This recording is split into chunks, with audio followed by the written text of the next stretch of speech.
Markers. The ragged lines of the goblin army below stretched out to the south as far as Marcus could see. The evil sound of their drums boomed rhythmically without cease, as if they were the heartbeat of a single giant beast. Over the drumming, and between curses directed alternatively at the Legion's scouts, its artillery, and its suppliers, Marcus heard the first decurion telling his regimenteur that the army they were facing was somewhere between 20 and 30,000 strong.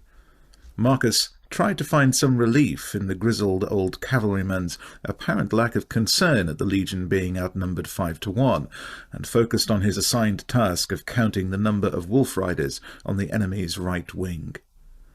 The enemy lines were only about 100 paces away from the Legion's front line, but the drums, the shrieks of the crudely armed warriors, the growling and howling and whining of their wolves, and the occasional shouting of the men behind him made it surprisingly hard to keep track of the number. The fact that the goblins were not arrayed in tidy, disciplined lines, but in loose mobs in constant movement, rendered it more of an exercise in estimation than an actual count. It was considerable comfort to be up on the hill and on the left flank, above and well away from that teeming mass of inhumanity. He glanced back toward the centre, behind the reserves, and saw the legionary standard. He couldn't see his father, but he knew Corvus was down there somewhere. He did recognize Saturnius, though, stout and portly in his armour, waving his arms as he shouted at someone. He grinned, glad that he wasn't the object of the legate's ire. The goblins had arrayed themselves much as his father had predicted they would, although there seemed to be rather more wolves lined up on the flank facing Marcus and the second knights than on the other side of the battlefield. "How many wolves, Tribune?" Julianus demanded. "I make 700, perhaps 720, Decurion. Lucius and me both count 800. Remember, it's better to err on the side of too many than too few. Still, that's not bad. Not bad that only 300 knights held the right flank against 800 enemy wolf riders. It wasn't exactly a state he would be inclined to describe as good, either. But he held his tongue. The Decurion was not a man known to appreciate wit at the best of times, and this did not seem to be a wise moment to try his temper. As if in response to the wolves snarling below them, Marcus's stomach growled. He had done his best to choke down some bread and cheese when they'd been awakened before sunrise and ordered to take their position on the northernmost hill, but he'd had little appetite. It wasn't that this morning would be the first time he'd ever seen combat. On his journey to the elven royal city of Elebrion with the church embassy last year, he'd been attacked by an Ulfin, a grotesque wolf-like creature, although he hadn't even managed to draw his sword, and had only survived the attack thanks to the alertness of his dwarven servant Lodi. Since the campaign began, he'd ridden on more patrols than he could count, and had gotten into 5 skirmishes. He'd even killed his first goblin 3 weeks ago, 2 of them, in fact, when the patrol he was leading encountered a small band of raiders. But today marked his first actual battle. He had known that war wasn't likely to be as glorious as the chronicles recorded, but as his father had predicted, his senses were reeling in shock from the impact of the experience. The sights, the sounds, the scale of it all. It was simply too much for his senses to take in at once. His heart was pounding, his palms were moist, and his mouth was dry. He hadn't been this frightened since the night he'd found himself soaring through the night sky over the towers of Elebrion, dangling like a giant mouse caught up in the talons of Catelys Shadow Song's warhawk. And today's fighting hadn't even begun. The sound of thundering hoofbeats suddenly stopping nearby, jarred him from his thoughts. "Pissed yourself yet, cousin?" Marcus looked up. Gaius Valerius Fortex, the tribune commanding the Second Knights, and his elder by 3 years, towered over him from the back of his big black warhorse, Incitatus. His cousin's pale green eyes glittered with amusement. "I imagine that right about now you're wishing you'd taken that bishopric Magnus offered you." I was holding out for an archbishop's hat, Marcus tried to reply, but the words stuck in his throat. I'll take it, if the tribune's got no use for it, Julianus said, making Fortex and some of the nearby riders laugh. How pretty you would look in a red cassock and mitre, Julianus, and with that bull's voice of yours the priests could give their bells a rest. They'll just tell you when to bawl out matins and vigils. Fortex swatted the decurion on the shoulder and turned back toward his cousin. Don't worry, Marcus. You'll live to see your little elf girl again. Yonder pack is a big one, but they'll run as soon as we charge them. Those wolves look fearsome enough, but their bark is worse than their bite. Count yourself bloody fortunate we didn't have to break out the pig stickers. Marcus nodded and attempted to grin, but his mouth didn't seem to work properly. Everyone around him was cheerful, almost jocular. Even the decurion had an uncharacteristic smile on his face. They all seemed to be eagerly looking forward to the incipient clash of arms. Were they all mad? Didn't they realize they might die here today? He hadn't lost control of his bladder yet, thank Immaculatus, but his mouth was dry, and he was finding it hard to swallow. Fortex was right. The very last thing he wanted to try at the moment was to ride down the hill wielding one of the giant oaken lances that were used to penetrate the thick hide of a war-boar. One slip at just the wrong moment, and the rider would catapult himself right out of the saddle. Courage of the vine, cousin, Fortex suggested, handing a half-empty flask down to him. Remember, an officer has to keep his throat well wetted throughout the day. You can't expect anyone to hear an order when your voice is cracking. Marcus nodded and squeezed a dark red stream into his mouth. He winced at the sour taste, but it did relieve the dryness. Thanks. He handed the flask to Julianus, then pointed at the enemy lines. What are they doing down there? Below them, a group of goblins on foot was beginning to emerge from the mass of wolf riders. Each carried little curved objects that looked much too small to be proper bows. But it wasn't until they stopped about 20 paces from the base of the hill and began to withdraw equally small shafts from the quivers slung on their backs that he realized that was precisely what they were supposed to be. His cousin and the decurion were quicker on the uptake. Fortex had already kicked his horse and galloped away from the front. Meanwhile, Julianus was waving his free hand and bellowing orders. The decurion did not, however, drop the wine flask. He used it to point out the approaching archers. "Slingers, front and centre!" His voice was loud enough to drown out the goblin drums, which up close was nearly deafening. "Knights, shields ready!" Marcus fumbled for his shield, a wedge-shaped piece of wood covered with a thin plate of blackened steel, with his name, Tumai, and Legion engraved. He took 2 steps to the left, to stand in front of his horse, as he'd been drilled, slipped the shield on his left arm, then held it before him. He'd already learned in the early skirmishes of the campaign that the goblin bows had little range, and he also knew their archers would have time to loose only a few shafts before the Amoran slingers would force them to retreat. Without thinking about it, he began to count the goblin archers. There were 36 of them in all, at a distance of around 60 paces. He was relieved to see they were raising their bows high to shoot for the cavalry, rather than aiming them directly at him and the others at the fore of the Amoran line. The goblins loosed their first volley. "Shields up!"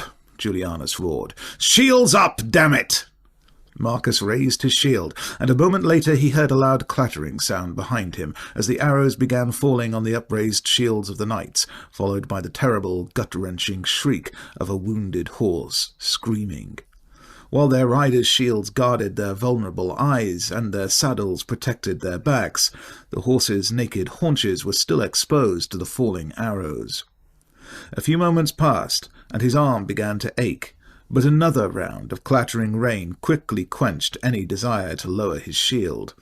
Fortunately, the 24 Ballerins seconded to them by the 10th cohort arrived, and he lowered his shield as the air resounded with a series of whip-like cracks. With the ease of long-practiced experts, the elite slingers hurled their tiny missiles at the archers below. 2 goblins collapsed immediately, followed by a third who fell clutching a shattered knee. The remaining goblins managed to loose one more haphazard volley, in which most of the shafts fell well short of the Amoran lines. Then another hail of stones drove them back to the safety of their own lines. They left 7 of their number on the ground behind, presumably dead. To Marcus's far left, down the front lines of the army, there was a hissing sound, followed by a thunderous report. He turned his head. An evil-looking purple haze was rising from the midst of the infantry cohorts positioned on their south flank. "What is that?" he asked the decurion. "Battle, shaman," Julianus replied with disdain. "Not much of one by the looks of it. A damned stupid one, too. He should have saved those spells for the assault, used them to blast a hole in our line for their spearmen to enter. The Scorpios and mules will put an end to that nonsense soon enough." "Pity we don't have any mica lines," Marcus mused regretfully. "We don't need them. Goblin magic is nothing. Watch and see." 2 more purple explosions erupted, somewhere in between the 7th and 8th centuries, before the shaman's position was spotted by the artillerymen. Marcus could tell the goblin had been seen because a dozen or more of the legion's onagers loosed in quick succession. The last rock was hurled high into the air before the first one had even landed. 2 of the Scorpios also sent their huge bolts sailing into the mass of goblins in the same vicinity. He couldn't see if any of them actually hit their intended target, but the massive projectiles must have at least put a fright into the shaman, as no more magical attacks followed.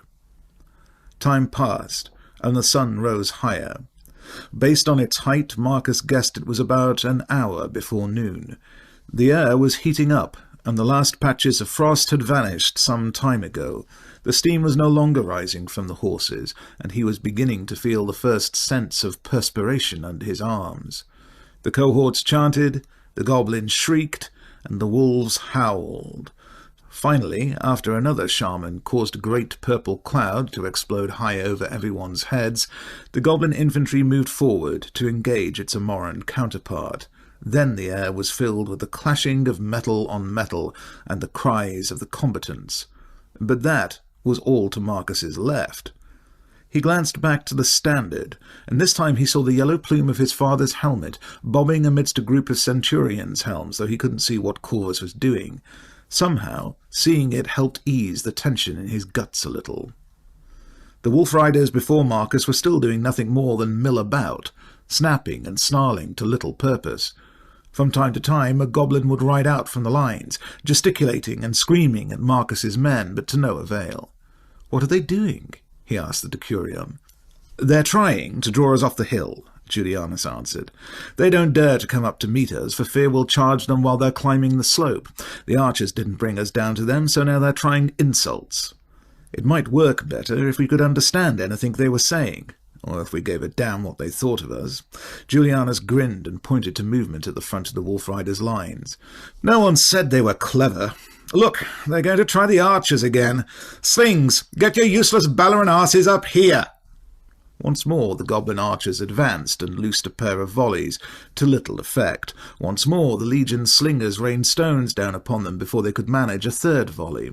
Once more the goblin archers fled in disarray, leaving more of their fallen behind them. It was rather like a ritual dance, Marcus observed, albeit a deadly one. Like Sisyphus and his rock, if the rock kept rolling over the condemned man. Marcus heard Julianus muttering curses again, only this time the decurion's ire was directed at the goblins rather than any of the legion's various functionaries. He looked at Julianus and was puzzled, until he noticed the black shaft that transfixed the muscular underside of the man's left arm. It was pure bad luck. The arrow had narrowly missed the brass greaves that protected his forearms, and had punctured one of the leather straps that held the armor in place. But seemingly oblivious to the pain, Julianus was pointing to an injured goblin who was slowly crawling back toward its fellows. "Can you hit that, Coranda?" Julianus demanded of the tall Ballaran who led the slingers. "Can you hit the ground when you shit, sir?" the slinger snorted, withdrawing a stone from his pouch. He twirled it in his fingers. Its shape was oblong, and it had been ground to a snub point on either end. 10 crowns says I will. All right, but you can't just hit the damn thing. You got to kill it. 10 says you don't. Done. The slinger whirled the long leather once, twice, 3, 4 times over his head, then released the stone. A moment later, a small red flower bloomed from the back of the crawling goblin's skull, and it slumped to the ground, unmoving. A roar went up from the watching cavalrymen, both a salute to the Balleran's deadly skill and a heartfelt expression of relief.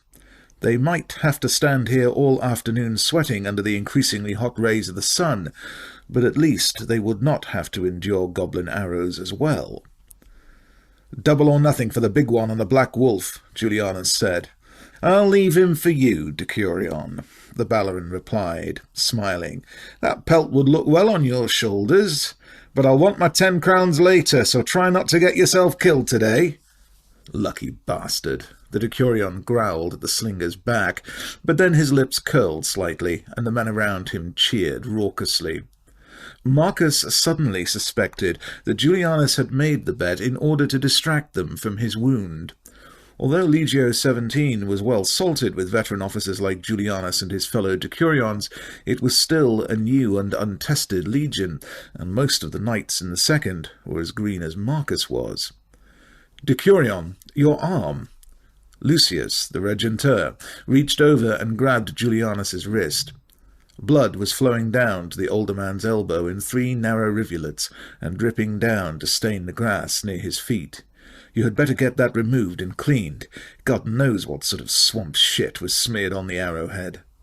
Julianus glared at both Lucius and Marcus, then looked back at the goblin cavalry's lines.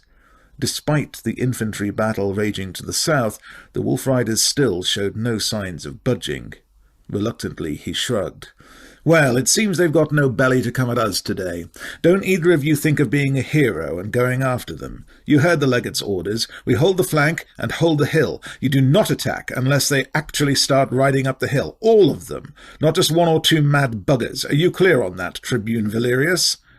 "Absolutely clear, Decurion." One of the first things that had been drilled into him since the day he'd pledged the Legion was that there were only 3 penalties for disobeying battle orders: flogging, degradation, and death. Officers had a little more leeway by necessity, but only insofar as the situation demanded it. "Do you understand, Regenteur Dardanus?" "Understood, Decurion. The second holds its ground unless attacked in force, Decurion. I'll be back as soon as I can find Sidarius or one of his assistants. Belike you'll have naught to do but pick your asses anyhow." Marcus fervently hoped so, but he thumped his chest and nodded again as the Decurion mounted his horse and rode off in search of someone who could safely remove the arrow for him. He glanced at the goblin lines. Were the drums louder? Were they beginning to move forward? Not now, of all times, surely. A trickle of sweat ran down from his hair into his eyes. "Too tedious for old Julianus, sir?" asked the rider on his right, a young knight by the name of Servius Commius. "I am given to understand our good Decurion finds moving his own bowels to be more exciting than watching those wolves squatting and shitting all day," Marcus told him, "but I don't imagine it should take more than an hour or 3 for the novelty to wear off." Commius, Dardanus, and the other men around him laughed harder than his feeble joke merited, but at least they didn't seem to notice that he was very nearly nervous enough about the Decurion's absence to imitate the wolves himself. Still keeping half an eye out for the return of the goblin archers, he turned with the others to watch the battle raging to the south. The goblins were pressing hard against the principes of the 3 cohorts holding the centre, but making absolutely no headway. Their stone-tipped clubs and wooden spears shattered against the steel of the Amoran armour, and their own leather armour offered little protection against the swords that flickered out like silver snakes' tongues from between the imposing wall of shields. Marcus saw 2 goblins hurl a 3rd warrior over the first line of troops, its arms and legs flailing wildly, but a quick-thinking Hastatius brought the aerial assault to an end by intercepting the goblin with the sharp end of his spiculum. A roar went up from the Hastati and the Triari alike, as the legionnaire triumphantly raised and lowered the impaled goblin as if it were a gruesome standard. Goblins died by the dozen, but the drums continued to boom without ceasing, and no sooner had one rabid, green-skinned warrior fallen than another leaped to take his place. The 4th hour was barely half gone when a horn sounded, and the Hastati let out a roar even louder than before. The horn was echoed by horns throughout the centuries, and almost as one, each of the 60 mules and Scorpios were released, targeted at a wide area that, from Marcus's perspective, looked perilously close to the Amoran lines. The goblin assault buckled in disarray, as the massive boulders bounced and crushed as many as 10 goblins each, while one well-aimed bolt slashed a visible line that ran nearly to the rear of the massed goblins. As the enemy reeled from the massed artillery assault, a 3rd horn blew, and the tired Principes in the 5 lead cohorts smoothly exchanged places with the fresh Hastati. The energy of the replacements appeared to sap the spirits of the green-skinned warriors, and for the first time the goblin line fell away from the wall of shields against which it had been pressing for nearly an hour. The rapid pounding of hooves announced the return of Gaius Valerius Vortex, who cut a dashing figure with his long blue commander's cloak flowing behind him, a silvered construction with a blue horsehair plume and a beaked mask that was meant to represent the Valerian crow. He also held a cavalry lance, about half the width of a pig-sticker, and his shield was slung on Incitatus's side. "They're on the verge of breaking," Vortex announced breathlessly. "If we can only scatter these gutless wolves before us, we can hit their main body on the left flank and send them all running. Can't you feel it? This is the moment of truth." As Vortex pointed at the wolf riders below, the warrior on the big black wolf rode out from the lines. Unlike most of the infantry, he bore a curved sabre, and his armour looked as if it was made of iron, or perhaps even painted steel. He wore a human skull in the place of a helm. As the knights looked on from above, he pointed his sword directly at Vortex and shouted something unintelligible. Jerking back on the reins, the goblin made the giant wolf rear back and emit a bone-chilling howl before it fell back to all fours. "He's challenging me," Vortex said, incredulous. "Single combat! Can you believe that?" "Don't do it, Gaius," Marcus urged, forgetting that he was not speaking to his cousin, but his commanding officer. Even behind the masked helm, he recognized the unmistakable anger flashing in his cousin's eyes.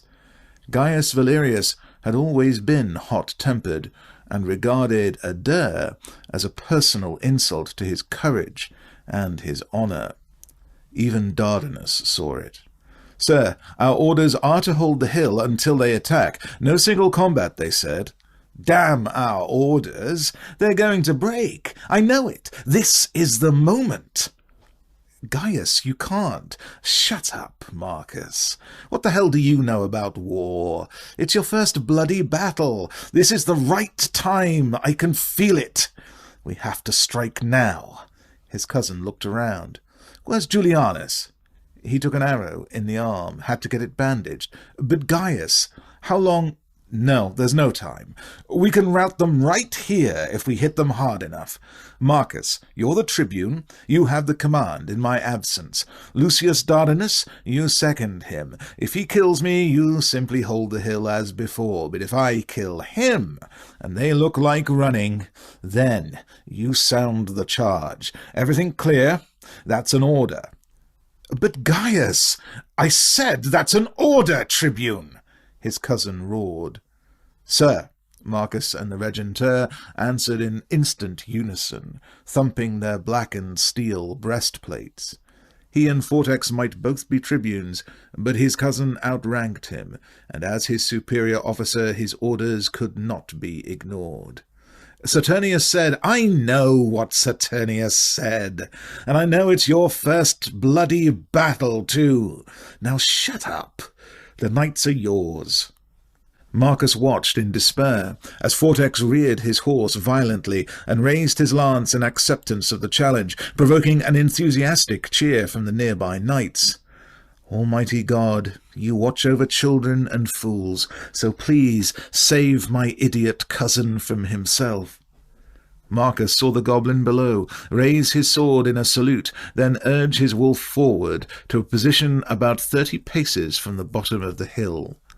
Vortex reached back and unslung his shield from his saddle, slipped it on his arm, then raised his lance one more time. His gesture was greeted by even louder cheers, as the word had spread, and the entire Second Knights now appeared to be aware of the imminent duel between the two mounted commanders.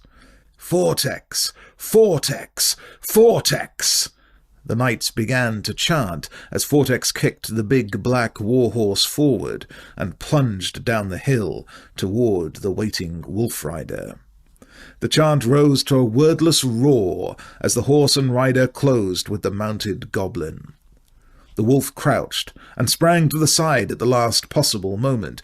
There were cries of disappointment as the Amoran's lance barely missed the wolf rider's armoured shoulder. Being quicker and lower to the ground, the wolf was the first to recover and attack, springing toward the horse's hind legs and snapping at them in an attempt to hamstring them. But before its flashing jaws met tender horseflesh, Vortex twisted his upper body, lifted the heavy lance in his right arm, and somehow managed to hurl it right into the wolf's left shoulder. The giant wolf howled as the lance penetrated its body and pinned it to the ground. It flipped up into what looked like an awkward one-legged headstand, throwing its rider. Then the lance snapped, and the wolf collapsed, convulsing onto its back. The goblin somersaulted through the air, past the horse's rump, and slammed hard into the ground. There was a triumphant shout from the Amoran lines, and the chant began anew. "Vortex! Vortex! Amor! Amor!" Marcus couldn't help joining in. The men had even drawn their swords, and were beating them on their shields in time with the chant. On Marcus's left stood a Draconarius, pumping his signal horn aloft in victory. In response to the cheer, Vortex unsheathed his sword and caused Incitatus to rear again.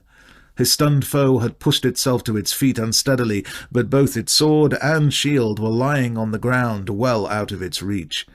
Vortex urged his horse forward in a gallop, drew back his arm, and struck the head off the helpless goblin commander in a single powerful stroke.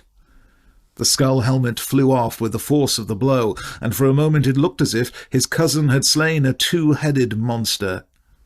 A terrified wail arose from the watching goblins that drowned out the victorious shouts of the Amorans, and it grew even louder when Vortex leaned over to spear the severed head on the end of his longsword and raised it over his head like a pagan hero of old. He may have shouted something, but if he did, no one heard it, as the deafening roar from the second knights that answered his gesture drowned out the wailing wolf riders, as well as the sounds of the battle raging to the south. Marcus joined the knights around him in raising his lance and returning what he thought was a salute. Caught up in the excitement of the victory, the Draconarius standing beside Marcus half-sounded the horn he was already holding to his lips. It came out more like an aborted fart than a proper signal, but it was enough to cause about 12 or 13 knights, already mounted and stirred to the edge of violence, to urge their horses forward and begin making their way down the steep incline. "They're going forward!" cried Dardanus. "What do we do? Clericus, what do we do?" "Sound it!" Marcus shouted at the standard-bearer, who was frozen in fear, shocked by what he had inadvertently done. "Sound it again! We can't call them back. Just sound the advance!" He leapt into the saddle. "What's done is done. Gaius killed the brute, so let's pray they look like running." He raised his fist. "Vortex! Vortex!" Most of the second's knights were already mounted now, and they echoed his cry, their lances stabbing at the sky. "Amor! Amor!" That Draconarius sounded the horn properly this time. Its deep, booming, resonated powerfully over the tumultuous clangour of the battle, and was echoed by the roars of the bloodthirsty Amoran cavalry. Marcus rose in his stirrups, raised his lance, and pointed it toward the foe below. The terror was gone, and in its place was only fury. and the desire to drench the field in oceans of goblin blood. Advance! The crows. A large black crow, one of hundreds eagerly anticipating the evening's feast to come, rode the winds high overhead. As the black mass below began to pour down the hill in ever-growing numbers, small rivulets began to leak away from the vast grey pool that awaited its onslaught at the bottom. The little rivulets grew to a stream, and then a flood, until the pool began to flow like a river before the first black tendrils even reached out to touch grey. The crow emitted an excited caw to its brothers. Tonight they would gorge themselves on wolf's meat and glut themselves on goblin flesh. Corvus. The ebb and flow of battle always seemed to follow a similar pattern, Corvus thought, as he watched the ragged ranks of the goblin army march into what he intended to be the field of slaughter. A less experienced commander might be impressed by the huge quantity of armed troops as they moved, apparently inexorably, across the very meadow over which he'd ridden the day before. There were an awful lot of them, between 4 and 5 to every man of his, but the numbers were almost unimportant once a critical mass was achieved. It was surprising how little actual killing occurred while the outcome of the battle was still in doubt, when the two front lines crashed into each other and sword met with sword. No, most of the bloodshed would take place after one side broke, its will shattered by the iron resolve of the enemy, and what had moments before been an army dissolved into a fleeing crowd of frightened individuals. That was the moment for which every general worth his salt planned, anticipated, and feared. It was the moment in which every decision, every purchase, every piece of equipment, every hour of weapons drill and unit maneuver was thrown into the cauldron of fate, and the bitch goddess stirred up her bloody witch's brew, seasoned it according to her whim, and served it to you. You had no choice but to swallow it. He was determined that his would not be the side that broke. At the moment when he caught sight of the sleek, sinuous forms of the wolves slinking through the tall grass below, it was too late to regret splitting his 2 cavalry wings. It was too late to wonder if he should have stationed more of the artillery on the heights to his right, instead of behind him in the centre. It was too late to consider if he should have positioned the 2nd and 5th cohorts on either side of the 1st cohort, instead of the 4th and 6th. That was the worst part of being a general. Everyone else in the legion, from the tribunes to the lowliest legionary, believed you were in command. Only you knew you weren't. In truth, you were little more than a helpless observer, watching as the events you'd earlier put in motion played themselves out without much in the way of guidance from you or respect for your intentions. It wasn't what he did in the heat of battle, but what he had done to prepare for it that mattered. And yet, he was entirely confident that it would be the goblin commander who would be drinking Fortune's bitter draught tonight. Legio 17 might be green, but they damn sure had stouter hearts than goblins, who, despite the beating drums that urged them forward, continued to slow their march as they came closer to the Amoran lines. The goblin advance slowed, then slowed some more, and finally came to a complete halt, about 50 paces from the ground where the 1st cohort stood, steadfast, flanked on either side by the 4th and 6th cohorts. The drums stopped. Corvus heard the Primus Pilus shout, a loud cry that was echoed by 500 voices chanting in response. The sentries in the neighbouring cohorts began to pick it up as well. 1,000 voices chanted a single word, then slammed the butt of their spears twice on the ground, then repeated it again. Then 2,000 voices, Then 3,000. Legion. Thump, thump. Legion. Men stomped their feet, clapped their hands, slammed their gauntleted fists into their steel breastplates. The very hill upon which Corvus stood seemed to shake with the echoes, but not as much as the goblins. Their front ranks were visibly quivering with fear. Legion, thump, thump. Legion. It sounded as if his men were summoning some ancient demon of war. No, an army of demons from the bowels of the earth. Legion, thump, thump. Legion. Corvus nodded slowly, pleased. No one, least of all the enemy ranks lined up against them, would imagine these were men who had never seen battle before. Saturnius's centurions had done their work well. He glanced to the left.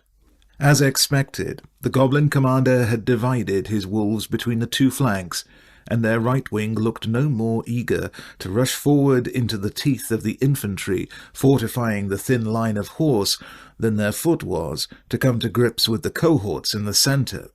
On the right, he saw a desultory exchange of missiles was taking place, but it was nothing to cause him any concern for the safety of two young tribunes he had stationed atop the hill there. But if the goblin masses were intimidated, their commander was not. His response was spectacular, if not particularly effective. A strange humming filled the air, gradually swelling until the Amoran chanting began to break up as the legionaries wondered what it was. Then, with the sound of a thunderclap, purple fire arched from the goblin rear over their lines and exploded in the midst of the first cohort. He saw men fly into the air, heard other men scream, burned by the shaman's fire. The goblin drums began to thunder again. "Ballistarii!" Saturnius turned around and screamed at the Optio who commanded the artillery. "Cassabus, find me that devil-spawned bugger and flatten him now!" Corvus squinted and attempted to see where the shaman might be, but he shrugged and gave it up after a moment. The sharpest eyes in the legion were assigned to the artillery squads, and if they couldn't spot the goblin, his aging eyes certainly wouldn't be up to the task either. Saturnius's face turned redder with each of the two subsequent magical blasts, both of which ripped small holes in the Amoran ranks. But despite their alarming effects on the morale of the troops forced to stand there, helplessly enduring the magical barrage, Corvus knew the shaman wasn't doing them any significant harm. "They have him, Legate," Cassabus called down to an irate Saturnius. "First cohort, loose!" There was a loud thrumming sound, and the shriek of much-abused wood, as the supports absorbed the force of heavy slings slamming down, one after the other. 10 huge rocks sailed over the heads of the Amoran infantry, and the greater part of the goblin infantry as well. All crashed down into a remarkably small area, and left little more than smears of green ruin behind them as they bounced and tumbled to an eventual halt well behind the enemy's rear. "Well done, Cassabus," Corvus shouted to the Optio. "Commend your men." He doubted the man could hear him over the creaking of the onagers as the ballistarii rewound their huge coils, but Cassabus saw Corvus was shouting at him, and the Optio raised his fist triumphantly. "That'll do for the bastard," Saturnius said with satisfaction, his complexion gradually returning to something more resembling its customary colour. "And it should give any of his little bastard friends second thoughts about throwing that devil's fire about willy-nilly. Who needs Michaelines when you've got mules?" Corvus laughed at the sour expression on the legate's face. No matter how well things were going, Saturnius was always foul-tempered throughout the course of a battle. "At least we've got a few lads who can hit the broad side of a barn," Saturnius said, "but I don't know what those bloody Scorpios thought they were trying to hit." Corvus looked behind them, momentarily confused. Sure enough, 4 of the Scorpio squads were reloading their giant crossbows. He hadn't even realized they had loosed their bolts. A horn sounded, and a great purple cloud appeared out of nowhere, before exploding harmlessly well over the heads of the first cohort. It was a signal, not an attack. The goblin lines began to move forward again. There was a piercing scream, followed by another, and soon all the wretched breeds were running, shrieking like the souls of the damned, as they rushed madly toward the black shields of the waiting legion. Finally, the battle would be truly joined. Corvus glanced at Marcus Saturnius, who was scowling furiously. How many times had they witnessed this together? Corvus thought. It was always the same. It didn't matter if you were fighting men or goblins, elves or orcs. All the sights and sounds and strategies and tactics were eventually reduced to this: two lines coming together into one.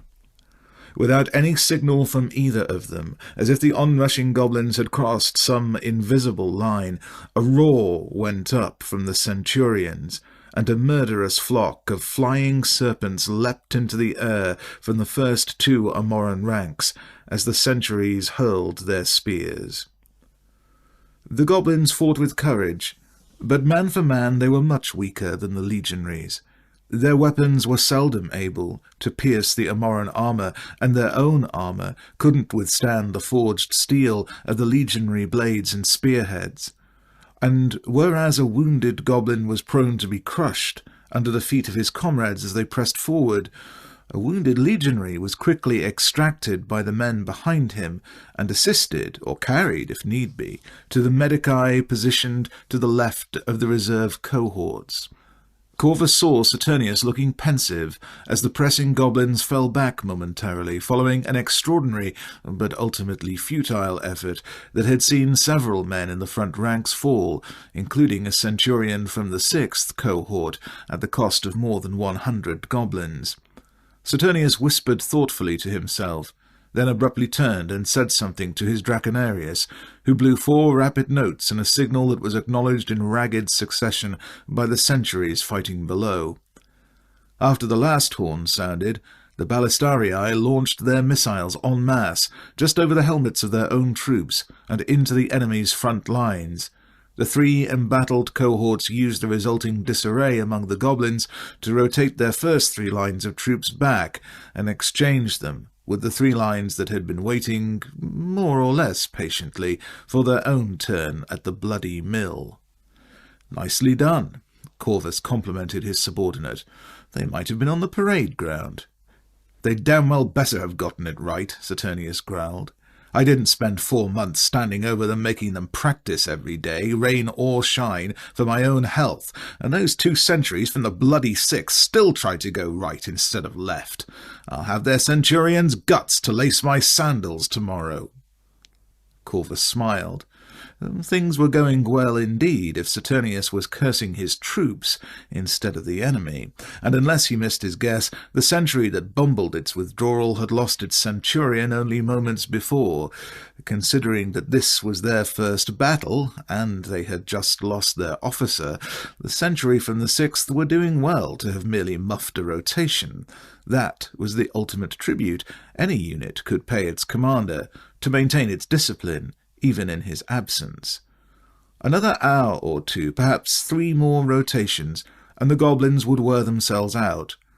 Due to their observable lack of discipline and reluctance to come to grips, Corvus suspected the goblin cavalry would be the first to withdraw.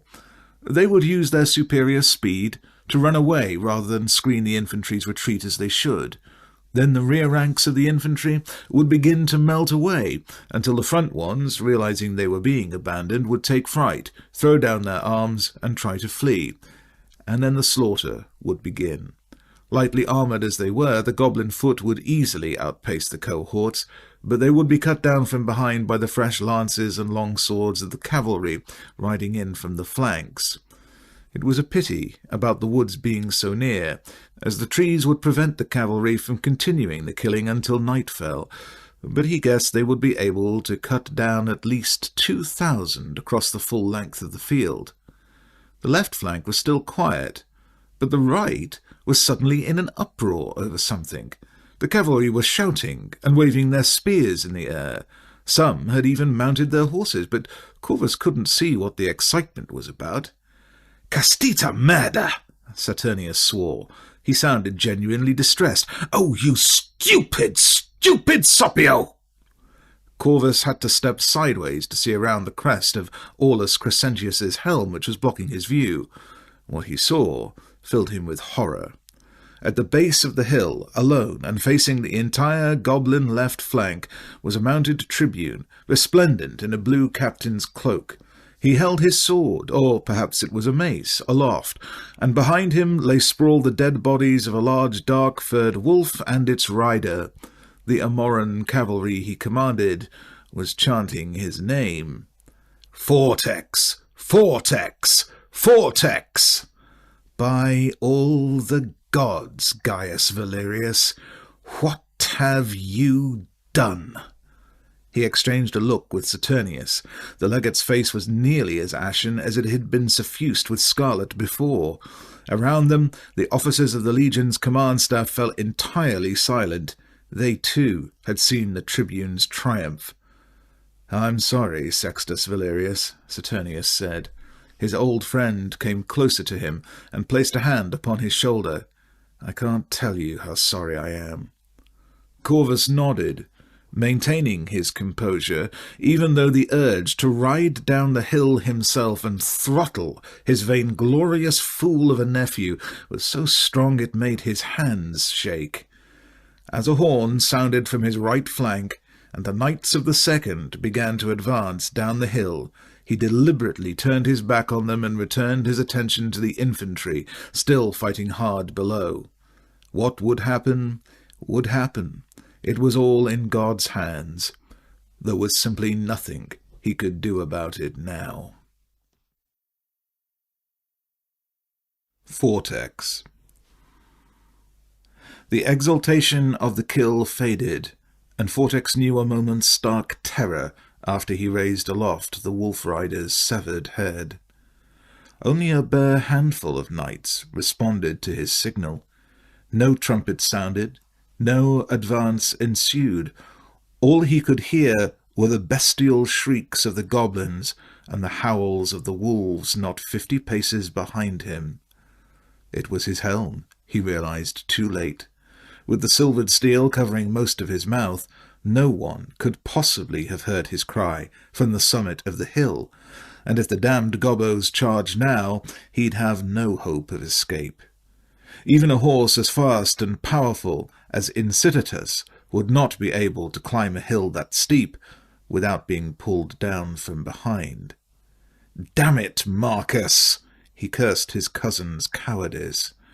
Then he remembered he had ordered Marcus to hold his ground until the goblins broke. Did they look like running? He wheeled Incitatus around to face the enemy and was deeply disappointed to see that they did not. If anything, they were howling and shrieking even louder than before. This close, the sound was almost deafening, a palpable wave that washed over him like a river smashing against a solitary rock. He was, he knew, a dead man. At this range their bloody archers could hardly miss, and even their pathetic little wooden bows could generate enough force to punch a shaft right through his breastplate. He glanced at the severed head weighing down his sword, which was now streaked with dark green ichor. The dead goblin didn't have any answers for him, and the mouth, gaping loosely open, made it look about as stupid as Vortex was feeling. It was also making his sword feel distressingly heavy. Well, if nothing else, he'd killed the big bastard. For a moment there, when the monster wolf had turned on him with such unexpected speed, he'd thought it was going to chew off his arse. With no time to think, he'd simply reacted. So there was that. If Vortex had to die in battle, then at least they would say he did it in bloody style. Anyhow, a warrior's death was better than an ambusher's arrow through the throat or shitting your life out in the latrines. He slipped his useless shield off his left arm and slung it on the saddle, switched hands, then grabbed the goblin's hair and tugged it off the end of his sword, or rather, he tried to tug it off. Bloody hells, it was really stuck on there. He gritted his teeth and pulled again. Finally it came off with a grotesquely unappetizing sucking sound. "Do you want this?" he shouted at the shrieking, unhearing goblins. "Do you want it back? Then take it and be damned, you swamp-stinking, frog-humping, demon-spawned buggers!" He rose in his stirrups and hurled their dead commander's head at them as if it was a fire-pot. To his surprise, the wolf riders in its path cringed as if it terrified them. They shied away from the grotesque missile as it struck the ground before them and bounced harmlessly through their lines. Vortex returned his sword to his right hand and kicked Incitatus forward, hoping to kill at least 2 or 3 more of the little monsters before they brought him down. And then, from behind him, he heard the most beautiful sound he had ever heard in his life. First one horn, then a second, and finally the third, each sounding the advance. "Why, Marcus Valerius, you magnificent, disobedient puppy!" Perhaps, he considered happily, his cousin wasn't entirely the bloodless ninny as he seemed. Glancing back, he saw the entire cavalry wing was beginning to descend the hill, and the first small group of knights, led by the second decurion of the 4th Squadron, Gavrus, had already reached the bottom and was galloping madly toward him with their lances lowered. "What took you so long?" he shouted at the decurion as he came within earshot. "You didn't say you wanted company, Tribune." Gavrus pulled up his horse and raised his lance when he reached Vortex's side. "We thought you was going to beat them all by your own self." "I'm a generous man, Gavrus. I wouldn't deny you your share." He looked past his small half-squadron of reinforcements at the majestic sight of the entire cavalry wing picking up speed as they approached the level plain. The thunder of 800 hooves made the ground shake, and he wasn't the slightest bit surprised to turn and see the goblins in the front line beginning to back away. The 12 knights with him looked far more wolfish than the beasts on which the enemy rode. "Well, men," Vortex said, "there are at least 12 of us against, 700? I like those odds, don't you?" He didn't wait for a response, but instead raised his sword and urged Incitatus forward. Behind him, the decurion shouted, "Vortex!" and the cry was echoed by the others. 3 wolf riders leapt toward him, their beasts snarling, but they were the brave exceptions as the goblin cavalry crumbled before the black wave of the approaching Amoran onslaught. Incitatus reared up and smashed the skull of the wolf on his left with an iron-shod hoof, and Vortex slashed the head off a spear that jabbed up at him on his right. Incitatus leapt forward again, as Vortex brought his sword up and around in time to sever the left arm of the 3rd wolf rider, and then he was past the combatants and in hot pursuit of their companions. While the wolves were fleet of foot, and their riders were less than half the weight of an armoured human knight, they couldn't hope to outrun an Amoran battle steed, much less one the size and breeding of Incitatus. Vortex cut down 1, 2, 3 goblins before any of them had even realized he was upon them, and Incitatus simply galloped right over a 4th, trampling wolf and rider alike. The wolf yelped like a beaten puppy as it rolled to its feet and fled, but its rider was silent, reduced to little more than a battered mass of shapeless green gore. The big horse stumbled momentarily, but soon regained his stride, allowing Vortex to kill 2 more goblins in quick succession. After a few more minutes of effortless slaughter, he pulled Incitatus up and saw that the fastest riding knights were already flying past him. Their lances were expertly spearing goblins by the dozens as they rode down the shorter-legged wolves from behind. As their lances splintered or were lodged in the bodies of their foes, they dropped them and switched to the sword. A few of the riderless wolves caught up in the chaos of battle, snapped and slashed at the horses' legs, but the knights were alert to their presence, and no few wolves were impaled as well. Here and there a horse went down, more often brought down by the uneven ground over which they galloped than by the spears or teeth of the enemy. but such falls were seldom fatal to either horse or rider, and overall their casualties were so light as to be almost non-existent. Vortex grinned as he saw the red standard of the second knight snapping smartly above the heads of a small group of approaching riders.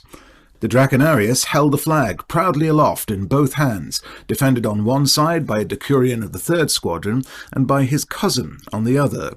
A riderless wolf standing over the corpse of his rider snarled as they rode past, and Marcus adroitly leaned over as if he were at the tilt and drove his lance right through the wolf's open jaws. The lance snapped with a loud crack as the wolf collapsed, its skull pierced fore and aft, and Vortex had to laugh as his cousin threw the remains of the now useless weapon at the dying animal in apparent disgust. "You should have saved that for spitting goblins, Marcus. Leave the wolves alone. They don't have much fight in them without their riders." Marcus shrugged indifferently, but Vortex thought he looked a little greenish. "How far do you want to chase them?" "To the ends of the earth," Vortex laughed again.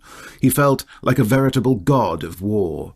How glorious it was to ride over a battlefield covered by the broken, bleeding bodies of the foe. "No, we can't afford to let the men extend themselves much further and risk getting cut off. We'll give them their head for a little longer, then call them back to reform. You may recall, after all, the entire point of this little exercise was to relieve the centre." "With the cavalry screen gone, we can hit their infantry from behind," Marcus noted. "That should do for them." "Your timing may be impeccable, Marcus, but there is more to winning battles than simply killing the enemy. If we hit their infantry from behind, we'll trap them between us and our infantry. With no way out, that will put even more pressure on our cohorts in the centre, at least until we kill them all." Vortex laughed at the expression of chagrin on his cousin's face. "Never corner a rat, if you can avoid it. We'll hit the buggers on the flank and give them room to run. That will trigger the rout and put them in a position where the first knights can ride them down even easier than we did the wolves on our side." Vortex sighed and reached out to clap Marcus on his armoured shoulder. "I won't say it doesn't pain me to let Sulpicius and his boys in on the action, but that will make things considerably easier on the infantry, and they've had a long morning, and they've still got their lances, whereas we don't. Now, why don't we see if we can kill ourselves a few more goblins before we sound the recall?" 2 hours later, the sun was past its zenith, and the contested ground belonged to the Legion. It had taken longer than Vortex had expected for the Decurions to recall their battle-maddened riders and assemble them into a reasonable formation, but nevertheless the second knight still managed to arrive in time to take the unsuspecting enemy infantry in the left flank with a devastating charge that was accompanied by a chorus of cheers from the watching Amoran sentries. Vortex was deeply grateful to whatever Optio was commanding the Ballistari, because as soon as his Draconarius had sounded the horn to signal the shift from skirmish to a wedge, 2 groups of 20 onagers unexpectedly hurled their massive missiles into the left side of the goblin line, preventing it from turning in formation to defend against Vortex's charge. The artillery barrage made all the difference. Instead of trying to force their horses into 3 rows of braced enemy spears, however hastily and haphazardly assembled, his knights found themselves crashing against a broken, bleeding line with huge gaps torn in it. The goblin infantry hadn't run before contact like their cavalry had, but stunned and in disarray, they were even more helpless than the fleeing wolf riders against the shock of the Amoran cavalry charge. A centurion approached him. It was Caius Proculus, the senior centurion of the 2nd cohort. "Well met, Tribune." Vortex grinned and extended his hand, but the centurion gripped his forearm as if he were a fellow legionary, not an officer. "Most kind of you to leave us a few goblins, Centurion," Vortex replied, well pleased by the implicit compliment. "I thought surely you'd have eaten them all by the time we got here. They say you knights all have arses like plums and livers like sheep, but I say you can stand with the Hastati any time, Tribune." Vortex was delighted, but he hid it with a contemptuous snort. "Proculus, the fact that I'm foolish enough to do your bloody work for you doesn't mean I'm dumb enough to walk when I can ride.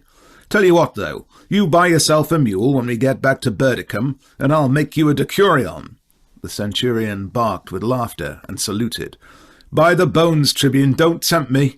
I just may take you up on that. God and Amor, sir." Fortex returned the centurion's salute with his own, then urged Incitatus to follow the rest of the second knights, who were trotting leisurely toward what looked to be the general direction of the camp.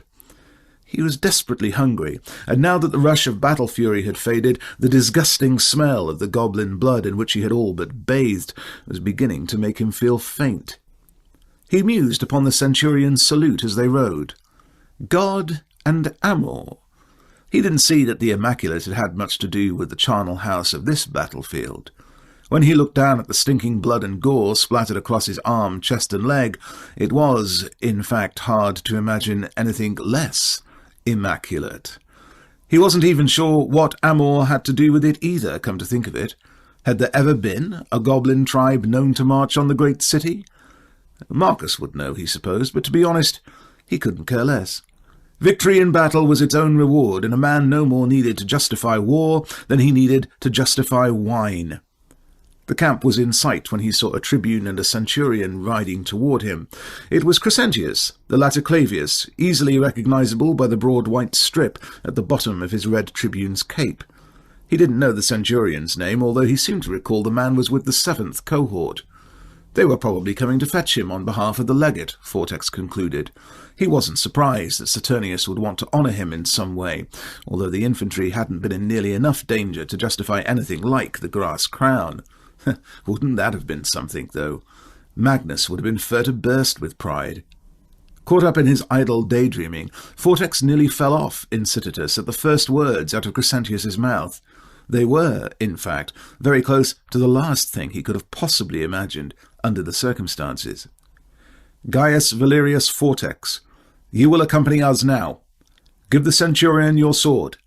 I have orders in the name of Marcus Saturnius, legate of the legion, to place you under arrest." Marcus. The ride from the battlefield to the legionary camp was not a long one, only about 5 leagues, but after the long hours of tedium and terror had climaxed in a furious orgy of violence, it was exhausting, which made it feel more as if it were 20 leagues. Marcus pitied the poor infantry, who had not only borne the brunt of the savage combat throughout the day, but who were now forced to march back to camp under their own power. On most days, Marcus and his fellow riders bristled at the way their horseless fellows taunted them as being lazy and effete, but today he found that he didn't mind the occasional jibes from the infantry they rode past. Their victory had been as complete and as glorious and as devoid of personal injury as any virgin soldier could hope his first battle to be. What he wouldn't have given for Caitlus to see it! What a view she would have had, soaring high over the battlefield on her hawk! Fortex had not only been correct about the goblins being on the verge of running, but his timing had been absolutely magnificent. After driving the wolf riders from the field, and killing more than 100 of them in the process, the second knights had wheeled left and smashed into the goblin infantry, pinning them between the crashing charges of the cavalry and the inflexible line of the infantry's steel shields. The Decurions estimated that more than 12,000 goblins had been slain, pierced by swords and pillar, crushed by stones, impaled by bolts, trampled by hooves and speared by lances. The second lost only 5 dead, 1 to an arrow, 2 had fallen off their horses and been trampled in the initial charge, and 2 more had fallen to maddened wolves, fighting on in the absence of their riders. Another 15 had been wounded, including the Decurion Julianus, but only the 2 who suffered broken legs were seriously injured. Another 15 had been wounded, including the Decurion Julianus, but only the 2 who suffered broken legs were seriously injured. For the knights, the most dangerous part of the battle had not been fighting the enemy, but simply riding down the steep incline of the hill on which they'd been positioned. It would have been a famous victory, even without his cousin's single combat with the goblin cavalry commander, which was already approaching mythic proportions. The legend of Fortex's duel was growing throughout the Legion. Marcus had already heard a version of the tale from a man in the 4th cohort, in which the skull-helmed goblin killed by his cousin was transformed into a fearsome mountain orc, and the big black wolf upon which it had ridden into a bear. Finally, the familiar wooden walls of the Legion's camp came within view. They were more easily seen now than would normally have been the case, as the massive field of tents and wagons belonging to the female camp followers and the many small merchants who lived an itinerant life following the soldiers around was missing. The Legion's camp was usually a lively place, akin to a moderately sized, albeit movable, city. But because the 14th was more than 10 days' march from the nearest town, or legionary fort, the general had ordered everything and everyone that was not essential to battle left behind at Berdicum. Most notably the small army of women who lived off the lusts of the soldiery in one way or another. A few foolish traders attempted to follow the Legion when they'd marched out of the fortified town, but the burning of their wares on the first night, followed by a public flogging of the vendors, had been sufficient to prevent anyone else from imitating them. The sentries on guard at the gate of the Via Praetoria saluted Marcus as he entered the camp. He was surprised to see Julianus, his arm neatly bandaged, standing near them. The decurion's face was grim. He didn't seem to be at all inclined to celebrate the day's victory. He waved Marcus over. "Come with me, Tribune Valerius. Take his horse to the stables, Geron. What's your lad's name?" "Ask for Decus," Marcus told the rider as he dismounted and handed the reins of the horse to him. "Is something wrong, Decurion?" "Why did you let him ride out to meet the goblin, Clericus? He was your cousin. You couldn't stop him?" "Are you talking about Fortex?" Marcus had to walk faster to keep up with the bigger man. "Do you have any other cousins here?" "Of course I tried to stop him. I told him to ignore the gobbo's challenge and to remember your orders, and I kept telling him that until he told me to shut up." "You know Fortex. Since when does he listen to me? He isn't in trouble, is he?" The Decurion shook his head and spat.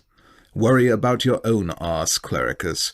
The men say it was you, not Fortex, who gave the order to advance, when we all knew damn well our orders were to stay on that hill. What in the 7 dirty hells were you thinking? How hard was it to do what I damned well told you and just hold your filthy ground?" "How could I? He ordered me to hold the Legion until they looked like breaking, then ride in after him. What was I supposed to do? Anyhow, you saw what happened. He was right." The Decurion shrugged and didn't press him further. Marcus wondered how much trouble he was in. He had caused the Second Knights to disobey its orders, he couldn't deny that, but he'd only done so in obedience to an order given by the Knights' commander. But would Saturnius see it that way? For that matter, would his father? Of the two generals, he had the sneaking suspicion that the legate would be more inclined to be merciful than the stragister. They walked past the rows of butterfly tents belonging to the officers, including the tent Marcus shared with Gaius Marcius, but instead of turning right, on at the Forum, where those who had been wounded in the early part of the battle were being tended, the Decurion turned left. Among those being treated, Marcus recognized Quince de Serengis, an ornery young legionary who hailed from a small village within the Valyrian lands, arguing with the doctor trying to sew his wounded shoulder closed. He would have liked to stop and see how the Valyrian liegeman was faring, but it was not an option. Julianus didn't so much as glance at the group of wounded soldiers, but continued walking toward the large canvas tent in which the standards were kept. "Decurion, where are we going?" "The general's quarters," he snapped. "Your father wants to see you." A number of officers were gathered in the huge open tent that served as the headquarters. They looked quizzically at Marcus and the Decurion as the two of them passed by. They arrived at the regal, crimson-dyed leather tent that belonged to the legion's general, Sextus Valerius Corvus, Propraetor, Count of Valyria, and Senate-appointed Stragister Militum and Dux Ducis Bello for the Senate and people of Amor's campaign against the Chalonu, Vacui, and Insobru tribes. The guards saluted both Marcus and Julianus without expression, and stood aside to let them enter. His father was seated in an imposing wooden chair that served as a makeshift throne when it was deemed necessary to cow the enemies of Amor who were summoned before it. By the looks of it, he was deep in conversation with the legion's general and Caius Proculus, the senior centurion. All three of them were still wearing their battle armor. Proculus's right arm was well stained with blood, too dark to be his own. Marcus did his best to avoid looking directly at any of them, but instead focused on the chair. The crows that had become his father's sigil were carved into towering ears that rose from the back of the chair, while its legs were shaped into large talons to signify the eagles of the legions, one for each that Marcus's father presently commanded. The other two were both many leagues away, and considering the apparent lack of pleasure with which all three officers greeted his entrance, Marcus found himself fervently wishing that he was serving with either of them right now, instead of Legio 17. "I brought Tribune Valerius here immediately, General," Julianus addressed his father. "I met him at the camp gate, as instructed." "Thank you, Decurion. I cannot tell you how delighted I am to learn that at least one officer in this legion is capable of following orders. I see you took a wound to your arm." Julianus glanced at the white bandage wrapped around his left arm and shrugged. "Just an arrow. It ain't nothing, sir. Decurion, were you there when my nephew and my son were overcome with what I can only conclude to have been a moment of sheer madness?" "No, sir. I'm sorry to say I weren't. After I took that arrow, I thought I'd have the medicus wrap it up, since those howlers didn't look like they was in any mood for a fight. Nothing had happened all day, so you might say it were my fault, General." "Don't be absurd," Marcus Saturnius broke in. "Valerius Fortex is neither green nor a child, and while he may not have as many years of experience as you do, he is your superior officer. As for Valerius Clericus here, this may be his first campaign, but given his scholarly training, he is perfectly capable of understanding an order as simple as the one he received today. You are no more to blame in this than the Draconarius or any other knight who is on that hill." "Yes, sir. Thank you, Legate." "The disciplinary issue aside, Decurion," Saturnius said, "I must commend you for the performance of your men today. I saw them rout the wolf riders on the enemy right. See that they receive a double wine ration tonight, with my compliments." "Yes, sir. Thank you, sir." "General, Proculus." The Decurion saluted crisply, bowed, and marched from the tent without once glancing at Marcus. The centurion saluted too and followed suit. After the two officers departed, Corvus leaned back in his chair and folded his hands together. He still looked weary, but for the first time since Marcus had entered the tent, he smiled at his son. He rose stiffly from his chair, then startled Marcus by walking over to him and embracing him. "It has been a long day, but I am pleased to see that you are unscathed, Tribune Valerius. How did you find your first battle?" "I didn't piss myself," he answered truculently, looking from his father to the legate. "There was a considerable amount of noise. I discovered horses can slip on goblin blood, if there's enough of it splashed about. Oh, and one more thing. Even when the enemy is running away, instead of standing his ground, your sword arm gets tired much faster than you would have thought." He wasn't sure if he'd killed 8 or 9 goblins today, but he remembered exactly how heavy his sword felt by the time he leaned out of his saddle to chop down the last one. He was vaguely surprised he'd managed to hang on to it. How very fortunate for you that you were able to learn such lessons so early in your career. Saturnius poured wine from a wine sack into 3 crystal goblets. After my first battle, the singular lesson learned by most of the men in my century was that neither a shield nor a breastplate will suffice to stop a dwarven battle-axe. Sadly, they were in no position to profit from the lesson afterward. Marcus winced. Can I conclude from the fact that you are offering me wine instead of screaming at me that I am not in imminent danger of mortification? Never fear, Marcus Valerius, Saturnius said, glancing at him and chuckling. Even when we are under the modus austeris, we are not inclined to punish inexperienced young tribunes every time they make foolish decisions or issue unaccountably stupid orders. If we were to make a habit of it, we would very soon find ourselves without any young tribunes at all. Marcus was almost embarrassed at the intensity of his relief. Not that he was actually worried that Saturnius would dare to have him flogged or broken, but he was fully aware that he had violated his orders to remain on the hilltop. As it stands, Saturnius said, distributing the goblets, I would not even go so far to say you made the wrong decision, considering the impossible position in which you were placed by your cousin. Marcus froze, wondering if he was going to be put on the spot and queried about Fortex's actions. But neither Saturnius nor Corvus seemed inclined to ask him further questions about the subject. He breathed a sigh of relief. If he wasn't going to get in trouble over disobeying orders, he couldn't imagine that the hero of the hour was going to either. His father, being the senior officer there, gave the toast. To Amor, to her Senate and people, and to her most recently victorious general, Marcus Saturnius, they drank, and Marcus was unsurprised to discover that even deep within enemy territory, the wine served in the general's quarters was a rather better quality than that which was provided to the junior officers. Thank you, Sextus Valerius, Saturnius said, but I should say it is more properly accounted as yet another famous victory for your most noble house. Corvus snorted. I can't blame you for not wanting to take any credit for it. Perhaps I should give Polycarpus free rein.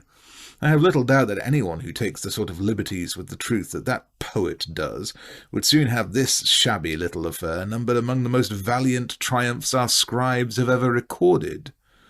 Perhaps you should consider doing so, Saturnius laughed. It was an infectious sound, so much so that it drew another half-smile from his father. I imagine we'll be fortunate if the Senate and people even manage to recall they are presently at war with the goblin tribes, these particular tribes in any event. No doubt our letters will be the first that half of the Senate has heard of it. Corvus shook his head, but Marcus wasn't listening any more. Having escaped the prospect of punishment, he found that the nervousness and fear that had been keeping him going now that the battle was over were sustaining him no longer. He was finding it hard to even pretend to pay attention to the conversation. At length his father removed the goblet from his hand. You're dead on your feet, Marcus. Go now, wash that goblin blood off you and get some sleep while you can. You'll have an hour, perhaps 2, before we summon the General Assembly. Marcus nodded dutifully, saluted both Saturnius and his father as sharply as he could manage, then staggered out of the tent and down the Via Principalis in the direction of his tent. He decided the washing up could wait, but before he took a nap he was determined to write down his impressions of the battle while they were still fresh in his mind. He woke to the sound of horns, startled to discover that he was seated. He had fallen asleep at his camp desk in the midst of attempting to record his thoughts about the day's earlier events. He wiped at his left cheek, which was slick with his own saliva, and squinted in the receding light at what he had written. Small-boned and wiry creatures. Skin is green, but ranges from light yellow-green to dark grey-green. Faces, sharp-featured and bestial, but not especially reminiscent of any specific animal. Their speech is said to be guttural, but war chants and cries during battle tend to mostly consist of high-pitched shrieking. Could not discern any coherent words. Armour is crude, consisting of either boiled leather reinforced with wood or various bits and pieces of metal, or chainmail acquired from men and orcs over time. Do they even have their own metal workers? No tactical imagination. Poorly disciplined as units, but individually brave in some cases. The suddenness with which they collapsed into a routed mass, almost like scaring up a flock of birds. The rear lines. Marcus desperately wanted to continue writing things down while he could still clearly recall the shape of the battle, as well as the foe against whom it had been fought. But as his mind began to emerge from its sleepy fog, he realized that the horns were summoning the entire legion to the forum in the middle of the camp, as his father had told him earlier. Fortunately, except for his arm greaves and his helmet, he was still wearing his armor, so he was able to simply slide his helmet on his head, grab his greaves in one hand, and a moment later he was on his way down the Via Praetoria. As he approached the forum, he could see the great mass of the men gathering in orderly formation behind their standards. 4 of his fellow 5 tribunes were already standing on the 2 sides of the raised wooden platform, behind the legate and the Laticlavius. He made his way past the rows of legionnaires and mounted the stand, still tightening his greaves. Lucius Volusinus nodded to him in a friendly manner, as Marcus, being junior to him, took his place to Volusinus's left. Marcus imitated the others, and stood with his chin upraised and arms behind his back. Volusinus leaned over and whispered to him, "Have you seen Fortex?" "No, I lost track of him once we hit their infantry. He's all right, isn't he?" "I think so. I saw him after the battle.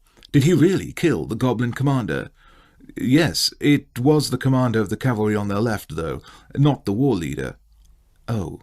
Still, did you see it?" "Yes, I was at the front with the Draconarius. I saw the whole thing. You would not have believed—" A trumpeter sounded a triple blast on his horn, and all the men throughout the assembled legion, Marcus included, fell instantly quiet. Marcus Saturnius stepped forward and put his hands on his hips, nodding as his eyes swept over the thousands of troops. "I hope you bastards don't think you're going to hear any praise from me for spanking a few greenskins and sending them running. That wasn't a battle today. I don't know if it was even worth calling an exercise." The legion roared its approval. Scattered shouts of "Saturnius" could be heard, interspersed with the general laughter. "I've seen Titus Falconius work the first century of the second cohort, harder in sword drill than they got worked today. And I noticed the left flank saw even less action than Publius Licinius gets in a whorehouse. I'm going to have to consider replacing the horses of the first cavalry with some sturdy wooden stools. Their precious soft arses would be more comfortable, and the damned stools would eat less hay." The legate's barbs weren't actually amusing, Marcus thought, and yet Saturnius barely had to open his mouth before he had legionaries laughing harder than a crowd watching clowns at the theatre. The jokes at the expense of the cavalry wings went down particularly well, but the knights bore it with noble aplomb. Saturnius proceeded to methodically pour false contempt on every group of soldiers in the legion, from the artillery to the surgeons. He poked fun at one century after another, and the men not only endured the mocking criticism he directed at them, they seemed to swell with pride when their unit was singled out, even in this fashion. Ever since he joined the Legion, Marcus had wondered about his father's high regard for this vulgar little man, but now he began to see that the legate was a charismatic genius. Saturnius played the mass of soldiers as expertly as a skilled musician handling his instrument. He disguised his flattery of them under a veneer of denigration, and he praised them by belittling their deeds. And Marcus suddenly realized, by demonstrating his contempt for their victory over a foe that had badly outnumbered them, he was instilling in the men a powerful belief in their own superiority. The little legate was, Marcus began to realize, an exceedingly dangerous man. Saturnius was a seducer, not of women, but of soldiers. There was movement behind him, and he saw 2 centurions carrying his father's high-backed chair, placing it on the dais behind Saturnius as the legate stalked back and forth across the stage. Marcus began to realize that there was an additional purpose to Saturnius's taunting. Thanks to his relentless chaffing, the men were stirred out of what could have easily become a post-battle depression born of exhaustion and repressed fear. Several chants of Imperator, Saturnius, Imperator began, but each time Saturnius waved them off as if they were nothing but a petty irritation. It was masterfully done, and not even the most perennially paranoid senator could have found anything objectionable or ambitious in the legate's behavior. And then, with the legion all but eating out of the palm of his hand, Saturnius smoothly effaced himself in favor of Corvus, who was already seated upon his favourite chair. Saturnius went, and stood behind the Stragister Militum's right shoulder, while Honoratus, the Primus Pilus, stepped forward to stand at his left. Unlike Saturnius, his father didn't attempt to encourage the men or win them over. He didn't need to. They chanted Corvus, Corvus, until he raised a hand, and they fell obediently silent. Men of the Legion, the people and Senate will soon hear of your victory. Your valor and your discipline has defeated the combined might of the Cholonu, the Vakui, and their allies. Tonight we shall celebrate their defeat at your hands. The legionaries cheered lustily. Your legate, Marcus Saturnius, has ordered a double issue of the wine ration to be released to you, and your centurions will oversee the distribution. Another cheer. Tomorrow I intend that you shall recuperate from your labours today, while messengers ride out to the chiefs of the Insobru, the Vakui, and the Cholonu, demanding their submission to the people and senate of Amor. The men cheered again. They didn't care in the least about what the goblin chiefs did or did not do, but they understood very well the gift their general was giving them. Tonight everyone who was not on sentry duty was free to drink himself senseless without fear of having to march out the next morning. Marcus groaned, and he could hear the other tribunes doing the same.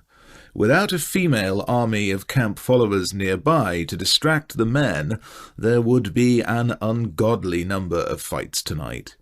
He, the other tribunes, the centurions, and the decurions were in for a difficult and possibly sleepless night. He did not relish the thought of having to break up fights between men who had stood bravely in arms together this very morning. The officers were still quietly grumbling amongst themselves when Corvus called 2 centurions and several legionaries to the platform to honour them before the legion for the courage they had displayed during the battle.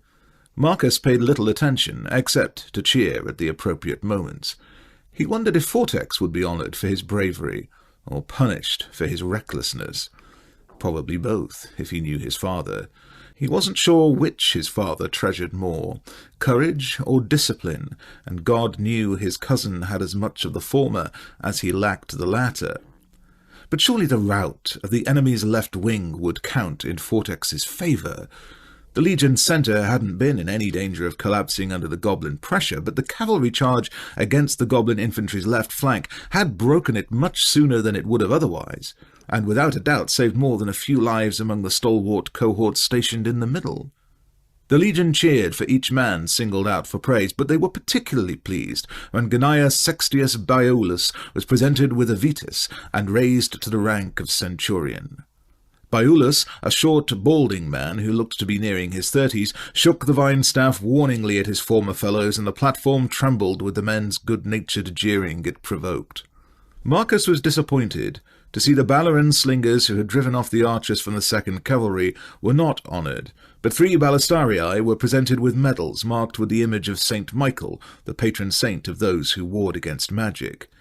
Marcus guessed it was their onager that had killed the goblin shaman, or at least forced it from the battlefield. Then the proud smile faded from Corvus's gaunt and bearded face. He glanced at Saturnius, who nodded at the tribune Laticlavius. Crescentius turned to his right, towards something Marcus could not see from where he stood, and shouted, Bring the prisoner forward." Marcus gasped as two big centurions, one of whom was Proculus, marched forward, escorting Vortex. They pulled him forward, his hands bound behind his back. Gaius Valerius didn't look the least bit afraid. He looked outraged. For a moment Marcus even feared that his cousin might spit in his father's face.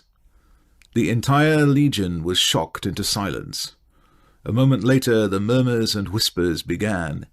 It was as if a giant swarm of bees had risen from the ground. "Gaius Valerius Vortex, tribune of the legion," Corvus declared, loudly enough to be heard over the uneasy rustling of the soldiers. "I charge you with breaking ranks and with disobeying a direct order from the senior legionary officer to stand your ground." There was a second shocked pause, a little shorter this time, and then the chatter among the troops not only increased, but took on an angry tone. Vortex opened his mouth to interrupt, but Corvus held up a hand.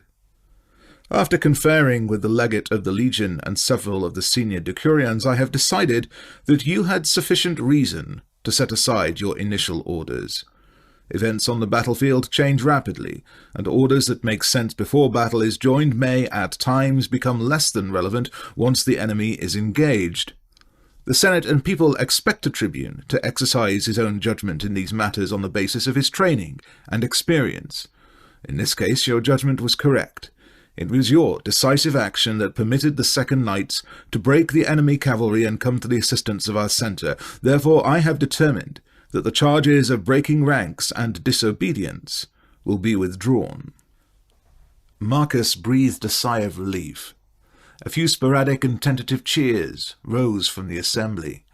He found himself standing a bit taller at the praise given to his unit, and he noticed a half-smile flash across his cousin's face.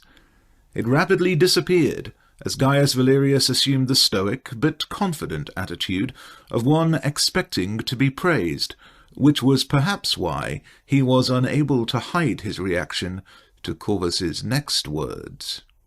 "However, the courage and effectiveness of your action does not mitigate the fact that you disobeyed a direct and personal order given to you before the battle by the senior officer of the Legion when you engaged your opposite in single combat.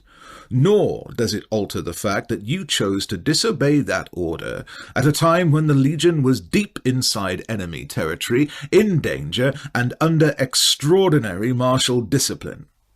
The entire legion groaned with dismay, and Vortex looked as if he had been stabbed in the stomach. Marcus saw the blood rush from his cousin's face, and he could see that Vortex knew, from the firm resolution in Corvus's eyes, that his uncle was not inclined to turn a blind eye towards his crime, or to let him off easily. Marcus held his breath, seeing how his father stared directly into his cousin's face, without blinking, as he pronounced his judgment. "Gaius Valerius Vortex, you are charged with disobeying a direct and standing order from your commanding general during battle. After conferring with the legate and the primus pilus of Legio 17, as well as the senior decurions, I have determined that you are guilty of the charge. As this offence occurred when the legion was engaged in battle, and under modus austeris, I hereby sentence you to death by beheading." "What? No!" Marcus instinctively started forward and opened his mouth to protest, but Volusinus grabbed his arm and dug his fingers painfully into the unarmoured inside of Marcus's elbow. "Control yourself, Valerius," he hissed into Marcus's ear. "You are an officer of the Legion, damn you! Now bloody well act like one!" Vortex was blinking rapidly, and he was visibly grinding his teeth as he fought to control himself. Marcus, horrified, desperately wanted to plead with his father for Gaius's life, but he didn't dare so much as take a single step in his direction, not in front of the 5,000 men of the Legion. "You can't do this, father," he silently screamed. "You simply cannot do this. Flog him, break him if you must, even ban him from the Legion, but do not kill your own brother's son." Corvus rose from his chair and leaned down to whisper in Fortex's ear. Marcus was just close enough to hear what his father said over the angry murmuring of the troops below. "They say you are brave, nephew. I pray you will die as courageously as you fought today, and may the Immaculate be your advocate before the throne of the Almighty." Fortex was staring at Corvus as if in shock, as if he simply could not believe what he had heard. But the fear quickly vanished from his face, replaced by a fey and fierce pride. "Protest," Marcus thought desperately. "Beg him for mercy." Instead, his cousin merely stared into Corvus's eyes with a fearless arrogance that was almost contemptuous. "Our house is Amor," he replied icily. "Tell my father I died as befits an officer of the Legion." Corvus, unmoved, neither blinked nor looked away. "Do so, and I shall." He backed away, placed his hands behind his waist, and nodded to the Primus Pilus. The big centurion, Honoratus, stepped out from behind Corvus's chair and approached Gaius, revealing an oversized woodcutter's axe in his left hand. To Marcus's and everyone else's surprise, the first thing he did was thump his chest with his free right hand in a last salute to the condemned. The crash of 2,000 or 3,000 legionaries following his example echoed throughout the otherwise silent forum. Marcus glanced at his father and saw a brief spasm of irritation cross his face, but Corvus made no move to intervene or remonstrate with the men. Honoratus asked for the venia carnifex, the executioner's absolution. "I absolve you," Fortex replied, his voice calmer than calm. To Marcus's disbelief, he was smiling. "Now do me a favour, Gnaeus Junius, and tell me that monster is cursed sharp." "He'll feel less than that goblin you killed today felt your blade," Honoratus promised. "Heaven or hell, save us a seat, Fortex." Honoratus glanced at his two fellow centurions, and they gently turned Fortex sideways, then held his arm so that he did not lose his balance as he kneeled before the Primus Pilus. Fortex held his head out, parallel to the ground, and stretched out his neck, presenting the centurion with a clean, pale expanse of skin at which to aim. His eyes were closed, and his lips were moving silently. Was it a futile plea for mercy that would not be granted? Was he steeling himself for the inevitable? Or was he, as Marcus hoped, commending his soul to the Immaculate? When his lips stopped moving, Honoratus looked over at Corvus, who nodded. Marcus forced himself to watch. The centurion raised the axe high over his head, the muscles in his corded arms bulging with the effort. Then, with deceptive speed, the thick wooden shaft described a blurred downward arc that ended in a loud thunk and a spray of crimson as the well-honed axe-head buried itself deep into the wood of the platform. A loud, collective groan erupted from the legion. Marcus bit his lip to stop the instinctive cry of horror, inspired by the sight of his cousin's head rolling off the platform, leaving a gory trail of bloody slime behind it, as if it was some sort of obscene giant snail. His cousin's headless corpse vomited forth blood like a giant armoured leech with food poisoning just a few paces in front of him. Only the fact that his senses had been gradually inured to such horrors over the course of the campaign permitted him to maintain his composure. Saturnius strode forward again to address the men, heedless of the blood splashed all about the platform. "Fortex was a brave man. He was a bold warrior. I admired his courage." Only a few of the soldiers, some of whom were audibly being sick, murmured in agreement. The execution of a young and heroic officer whose actions had secured their victory today was not going over well with the Legion, that much was certain. Marcus didn't blame them. He was feeling more than a little mutinous himself. "But we are not warriors," Saturnius shouted without warning. "A warrior is fierce. Yes, he is. A warrior is brave. But a warrior fights alone, and he dies alone. We are not warriors. We are soldiers, men of the Legion. We are disciplined, we stand together, and we die together. We follow the orders given by our officers, and that is why one Amoran soldier is worth 12 brave warriors. That is why one Amoran Legion, this Amoran Legion, defeated 10 times its numbers today. There were a few scattered cheers, mostly from the centurions. The angry mood, if not quite gone, was moderately dissipated. Saturnius demanded more. "Tell me, men of the Legion, are you warriors or are you soldiers?" "Soldiers," more than half of the Legion roared back. "I asked you a question, men of the Legion. Are you warriors or are you soldiers?" "Soldiers." This time the entire Legion answered him. Marcus could see Saturnius had them back under his control now. He paced across the platform, and barely anyone, Marcus realized, was still much cognizant of the dead body that lay in front of the legate. "The third time answers all, men of the Legion.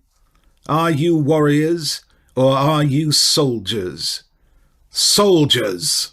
the Legion thundered. The impromptu chant broke out again. "Saturnius, Imperator! Saturnius, Imperator!" The legate raised his hand, and the chanting quickly subsided. "Enough of that. Well, men of the Legion, since you have decided you are soldiers after all, I hereby order you to disperse. Go now. Return to the camp. Eat, drink, boast of your brave deeds and the goblins you slew today. But I will remind you of this. When you drink with your brothers, do not forget the shades of your brothers-in-arms who died today." The legionaries saluted and began to make their way toward the camp and their evening meals. Marcus watched Saturnius turn to his father. Saturnius asked Corvus something, but his father shook his head and waved the legate off.